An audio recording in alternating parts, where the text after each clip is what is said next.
Bum ba lum ba lum ba bum. Okay. One of the greatest quotes I could ever plagiarize is "Don't let the perfect be the enemy of the good."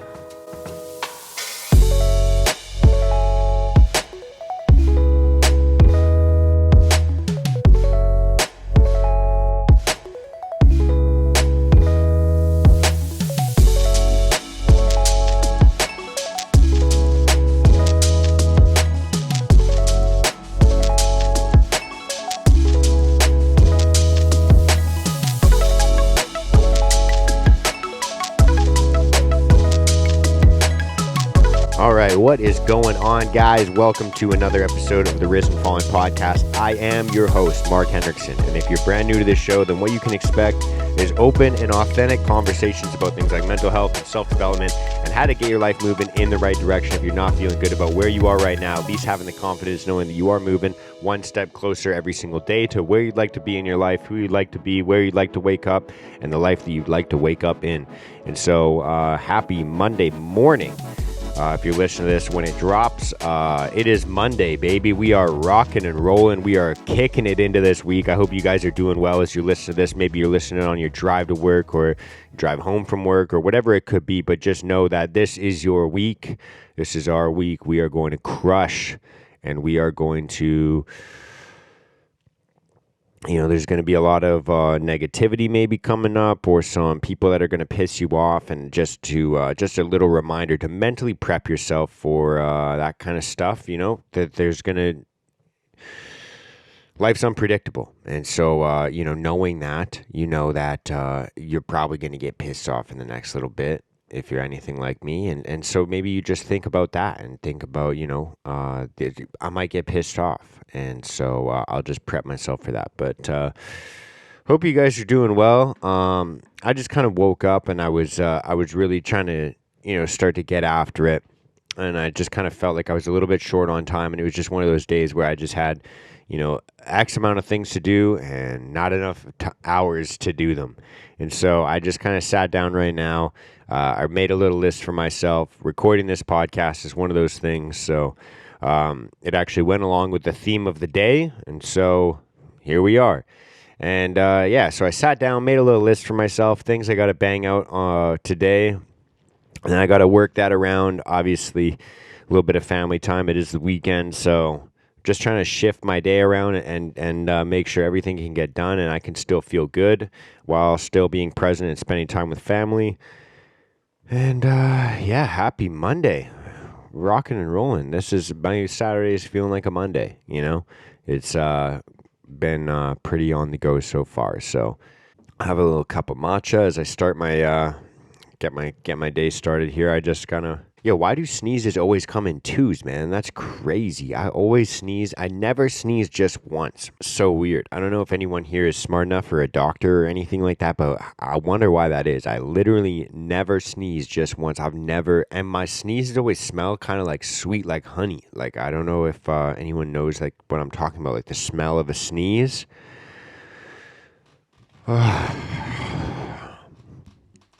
Anyways, so the reason I wanted to record today, the idea that I was thinking about that was milling around my brain was I was thinking about, the idea of letting the perfect become the enemy of the good, and this idea of, perfectionism and how that kills creativity and kills all action, to be honest.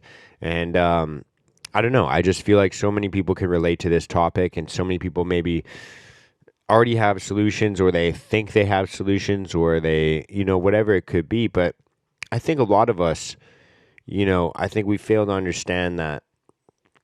And this is something I heard about again recently on I think it was Chris Williamson again. I've been watching a lot of his stuff recently. I like his stuff. But he was talking about, the idea of, I think a lot of people forget about the fact that, a lot of our parents, our grandparents, and, the generations before us got a lot of shit done. They did a lot of incredible things. And when I talk to, a lot of them about some of the routines I have, like older generations, when I tell them about I like to wake up early in the morning and do some reading and do some writing, like journaling, and do some exercise. Like a lot of people in the older generation, they they're like, whoa, you actually do all those things. Or some of them, maybe sometimes they think like, oh yeah, those are really good habits to have. And some of them are like, what are you doing? Like, it sounds crazy to them. Like, there's a lot of different typical reactions. And there's a lot to be said about the last generation and generations before us, and how they took care of their bodies and their minds and their mental health. And we've seen a lot of um, I think we've seen a lot of people. I know I can look at my close friends and family members, and there's a lot of people in the older generation that, um, stifled a lot of their mental health habits, and never really took care of a lot of those things. And because of that, I think our generation, like anybody that's like, I don't know what the generational, Gen Y or Gen Z, or I think anyone I'm 28. I was born in 95. And so I think that if you're born in the mid 90s or 80s, you're a millennial or something like that. Or I guess what I'm trying to say is I think that a lot of our generation, we look at the last generation and we look at the generation before that, and we think like, what dopes, like what idiots, like they never took care of their mental health. They have that, oh, boys will be boys, and men need to stay quiet about this and that, and women need to be obedient. We look at it like a lot of the traditional ways, and we think like that they were so primitive, and they never took care of, and no wonder why they had these issues and those issues. And we think it's okay to pass the buck and judge the last generation. And I think that a lot of us, when we're doing this, we're comparing what we like about ourselves to what we don't like about someone else. And what we're doing as well is we're comparing, I don't think it's comparing apples to apples. Or maybe it is comparing apples to apples, but it's like you're not really weighing the entire situation. Because I think that, a lot of the time, the last generation, the prior generation, the our parents, our grandparents, etc., though they didn't take care of a lot of their, mental health needs the same way, they also didn't have as many things attacking their mental health in the same way, via, technology, social media, processed foods, lack of exercise, increased time indoors, decreased time being social with people in person, like all these different things that, we've had more and more impacts that are literally melting our brains and disconnecting our minds, our bodies, our souls from God and from the world around us. And so I think that what I'm trying to say is I think that even though the last generation, they didn't get as much done in maybe the emotional and mental health categories, they did get a lot of shit done. They did a lot of things. And that's because a lot of those men were waking up at 6 o'clock in the morning, and they're grabbing a cup of coffee on their way out the door, and they're just got 3 days stubble on their face, and they're like, let's fucking conquer today. Like, they're going out with the mindset of warriors. They're not thinking, oh, I didn't meditate for 5 minutes. Oh, I didn't get my journaling done. Oh, I didn't do this. Oh, I didn't do that. Oh, I need to do this. It'd be really nice if I woke up with a little bit of motivation to go to work. Like they never, that was never a thought process in their mind. Even I know, like, asking my parents, I never got a chance to ask my grandpa this, but I know asking my dad, when he started his business, and when he was going through different stages in life, I was always eager to ask him, as I was going through something in life, like, have you gone through this? Did you have to deal with this shit? Did you have to do this? Like, and of course, there's so many times where he's like, yes, of course. And then there was a time where I asked him, like, were you feeling anxious? Did you get anxious? And he's like, no, I don't like that word. No. And I was like, okay, well, did you feel like scared every morning, like a pit in your stomach? And he's like, oh yeah, I felt that. And I think that there's like a disconnection between like the words that we use, but everybody does feel the same thing.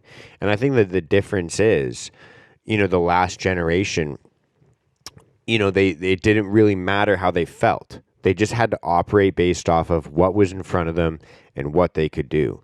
Like I think about the same generation as like my grandparents, having to leave their country, having to leave the town they grew up in, having to leave, all these things. And, we think of it as like big sacrifices if we have to drive, the route that we don't like to normally drive on our way to work. Like if you have to take a detour or something like that, you're like pissed off for like, the whole day or 2 days.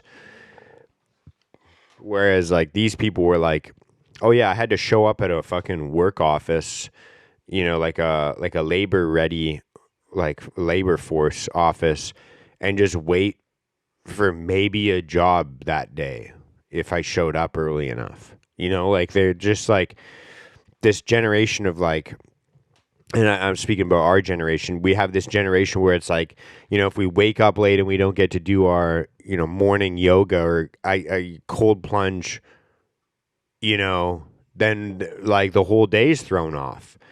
Like, oh, I got to wait for a day that I wake up and all the stars are aligned, or, before I start this next, fitness goal, I have to wait for this injury to heal. Like it's always like kicking the can down the road. Like it's like a moment, you're waiting for a moment to be right. You're waiting for a feeling to be right. Like waiting for to wake up with motivation to get done whatever you're waiting to get done.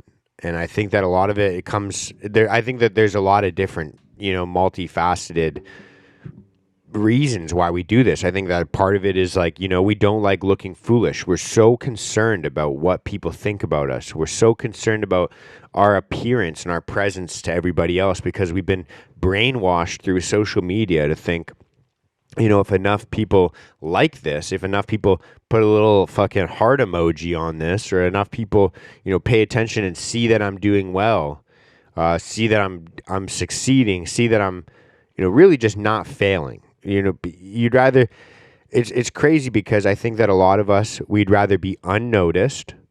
We'd rather be like literally ignored than if somebody saw us fail. Like I think a lot of us, like, we'd rather be that. We're so averse to just like that feeling of failure. And I think that a lot of the time we think, oh, I don't want to start this next step of my journey now because I might be able to do it better if I wait. I might be able to get more out of it if I wait. I might be able to, whatever it is. Like we just kind of convince ourselves like, oh, if I wait to do it, it might be better. And that might be true, but I think the thing is none of us can control time, and it's just going to fucking pass anyways. And none of us can go back and be like, oh, I wish I did this thing that I didn't do. And I think that a lot of us, we like, I know there's a lot of things in my life when I look back, like, yeah, I wish I didn't do that. But those regrets, the pain of the regret of something that I wish I didn't do, a lot of the time is not nearly as bad as when I look back and think about the things that I wished that I did do. Does that make sense? I don't know if you guys are, maybe that makes perfect sense, but it was kind of weird in my head when I was thinking about it. It's like, all the things that I regret doing, it just doesn't really, I always think like, oh, okay, well, I'm a fucking idiot. I just did that thing. But then there's other times where I'm like, wow, I had this opportunity. I could have acted on it. I should have acted on it, but I didn't act on it because I was too nervous, and instead of waiting for something perfect, I got nothing. And it's like, I'd really rather have something good or something average than nothing, And I think that a lot of us are kind of cheating ourselves out of, we're so scared to lose what we have, or we're so scared to fail or mess up that we're just like clutching onto it and we're holding on to it. And I think that a lot of the times we have this false idea that, you can own things. And like, I know this, I'm not trying to be like the whole fucking, you will own nothing and be happy. I'm not trying to say that. I'm just trying to say like, everything in this life is temporary. This body is temporary. This life is temporary. And I think that a lot of the time we hold on to things sometimes because we're afraid to lose them. And I think that that kind of comes down to, like, oh, if I spend this money now and I try and take this like opportunity in a new business venture or a new project, I might lose my money, or you might like whatever it is. You might have like something sitting around, or you might have an opportunity in front of you, and you don't want to lose what you have. Maybe a job opportunity, and you don't want to lose your current job. Maybe whatever it is, and we're so afraid to lose what we have, even though we all know that everything that we have in life is temporary. We're so afraid to lose it by pursuing another opportunity that we hang on to something that is temporary, and then we put the expectation on it that that's going to be permanent. You're like, I'm going to hold on to this thing. Like, I need to be in control. Like, I don't want it to slip out of my finger. Like, if it's going to be let go of, like, I'm going to be the one to let it go. Like, does that make... Sometimes I feel like I'm not making sense, but I think that a lot of the times in life, we're so focused on holding on to what we currently have, and we're clutching it as hard as we can with both hands. And I think that because we're so focused on holding on to what we have, we're not able to get more of what we need. We're not able to get more of what we desire, or we're not able to let go of what we have to climb to the next rung of the ladder, I guess, is the next way to say it. And so just be okay with, losing a little bit of what you have to play the game, to have fun, and understand like this life isn't about accumulating the most amount of things, or maybe it is for you, but I don't recommend thinking about it like that way. I think like it's a game. It's meant to be fun. And so you have to be okay with losing some of what you have to play the game. It costs to play games. Like the best games are pay to play, and that's what life is. And you have to be okay with losing a little bit of what you have. Maybe that even is your reputation. Maybe just looking foolish. Like, be okay with looking foolish, and be okay with looking like someone who's just trying to learn. So don't wait for all of the conditions to be perfect. Set some realistic goals. And take your mistakes and embrace them as learning opportunities. And when you maybe fail at something that you've started, well, then break it down. Like, break it, maybe it's like, I hate this concept of like, Rome wasn't built in a day, but it's like, if you have the idea of like, oh, I have to build this castle, it seems daunting. But if you're like, okay, I just got to build this room, maybe still seems daunting. But if you're like, okay, I just have to build this wall, then it's a little bit less daunting. And then if you're like, okay, I just have to build this section of this wall, then, okay, this is something that I can actually maybe achieve this week or today, or just, I guess break it down into smaller, manageable steps, and just focus mainly. I guess the message I'm trying to drive home today is focus on like progressing forward rather than making only perfect moves. I think that, I think that making 1%, and that's probably, this is why I say this in the intro. I think that making 1%, progress every single day is better than the guy that just like wait, and then makes a 20% progress jump in one day, and then is like extremely tired and burnt out and needs to rest. Like, I'd rather be, personally, I think that it's more advantageous to be just making one small step every single day, 1%, 1%, 1%, 1%, and just building on that. And so, on that note, it's almost 20 minutes here. We're going to check out. I will see you guys on Thursday. Excited for that. And let me know what you guys think. Share this with somebody that you feel like needs to hear this message. And on that note, much love. Peace out. See you on Thursday. I love you all, you beautiful fucking human beings. Have a good week. Much love. Peace out. Happy Monday. Bye.